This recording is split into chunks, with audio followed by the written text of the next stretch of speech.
Build our package and our freshman package. We're just trying to change it up so teams doesn't get a feel for what we're doing. So it's just part of what we're doing right now. Is there more to come there? We hope so.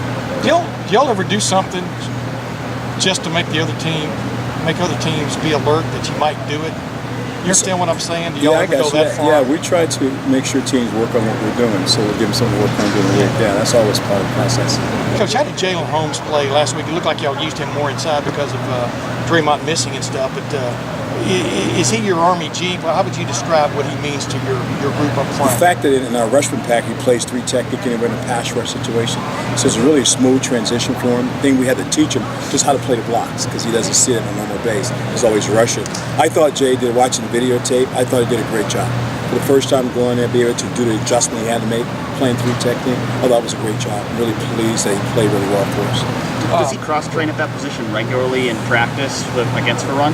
Yeah, no question about it. In nickel, he get caught and run anyway. So the only thing he had to do different, he had to play double teams. He had to play pull guards. He had to read all those keys. So we repped him real hard during the week so we'll catch up on those things. But he got it. He did a really great job. Do you see him continuing to start at that spot this week?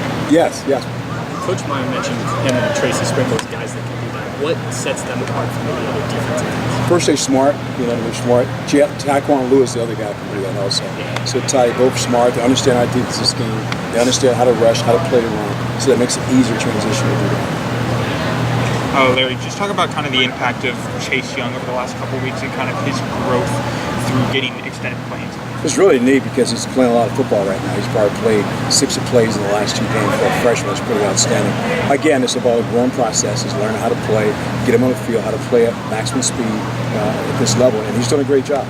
There's some growing pain he'll go through, but so far so good. Yeah, what are some areas that you see that need to be improved, and how does he go to Sam or guys to work on those things? Just recognition of offensive play sets. Just understand exactly what's coming at him. See a backfield set, you understand the ball is going outside of him, it's going to go inside. It's just recognition.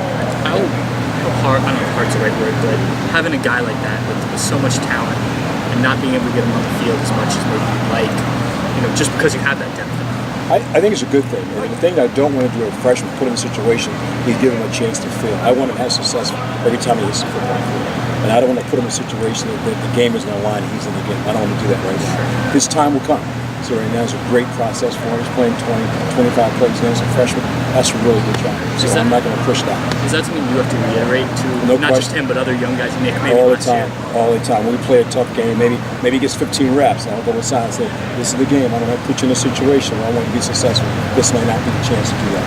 So we try to talk about that. You talked when you got here about the depth that you wanted to create. Is this what you've envisioned? It is. Be able to have 5, 6, 7 guys can play different positions. Really give you a lot of variety to do things up front. This is what I've always wanted, to be able to do that with guys. We've talked about Tracy before. Yeah. Who else You don't get it in the production, but you get in the field what he's doing. I can tell you a great play. We're down the goal line when Dre'Mont got to sack. It's only because he would call a knob technique. He came across, he appeared in the gap, the back started to cut back, and it was Dre'Mont running right through him. That doesn't show up on the videotape, and you guys don't see that stuff. But those are the kind of things that he does, unselfish to the nose guard that we want him to do. So right now, excuse me, he's done a great job for us. You have a tip. Exactly. Another thing, we're telling nose guard, you don't get a double team. Find the ball, mirror the quarterback when he gets to throw it, match your hand. And he did a great job for us. Given all that he's been through the road job, that's good before you got there, injury last year. You see a guy get to where he is in his team, sort of captain and all that. Tracy's in my heart. And I think what he's done, how far he's overcome things, and to be in a position right now, well, what a blessing for him. A great testimony of himself and who he is as a person. But he's a great leader. He's a great young man. I can't be happy to see where he's at. I know Jalen played defensive tackle 3 technique last week. Have you ever had 6 defensive ends grade out as champions before? Not yet. We just had something. I think because the young guys play so well in their moments, I had to reward. I thought it was a good chance to reward them. But no, I never had that before. Yeah. Do you feel good about where that defensive tackle depth is, even with Dre'Mont being out this week? I do. I think we got enough guys there that we can move around and change the numbers if we want to. But I feel pretty good. We'll be able to play next week with the same kind of guys. How pleased have you been with guys like Jay Sean and Davon and Haskell, the way they've come along this year? That's the reason why the depth is so good, because those guys are starting to play well. Devon, I thought he had a great game. Haskell, a young player, is going to be a really great player in the future. You know what I mean? And BB Landers, another guy inside, is really doing a great job for us. So I think those guys really complement each other when they go on the field. People talk so much about Chase Young, and Jonathan Cooper's been playing a lot too. He might get a little bit overlooked. How pleased have you been with his growth this They're year? really pleased. You know, you watch Jonathan from the backside. If the ball is running away from him, boy, he's running to it. And I like his energy. I like how fast he plays at the line of scrimmage. And again, he's another guy that's kind of unsung, but he's a guy we really count on. Give us reps. Larry, when it comes to defensive line recruiting, obviously you got a deep team. How do you sell, a highly touted kid that there's a very good chance he's not going to play for a year or two? Well, I don't sell him that. I tell a guy who's going to, I tell him the truth. There'll be opportunity for him. We play 10 guys, so we play 4 defensive ends. So you get into 2 deep rotation, you don't play. If you've got a special skill set, you're going to find a way to use that. So it might be nickel, it might be third down. It's hard to tell a freshman to come in with a red shirt unless he's just not ready. One of the main things that Maryland does very well is they rush the ball, number 3 in the Big Ten. What do you see from watching tape of Maryland, and how do you see your guys on rush defense, especially coming off of? I think the 2 running backs are dynamic. I think they both got great vision. They can cut on a dime. We've got to do a great job of holding our gaps. We can't jump out of gaps, and we've got to play run well and just hold the gaps. I think that's the biggest thing.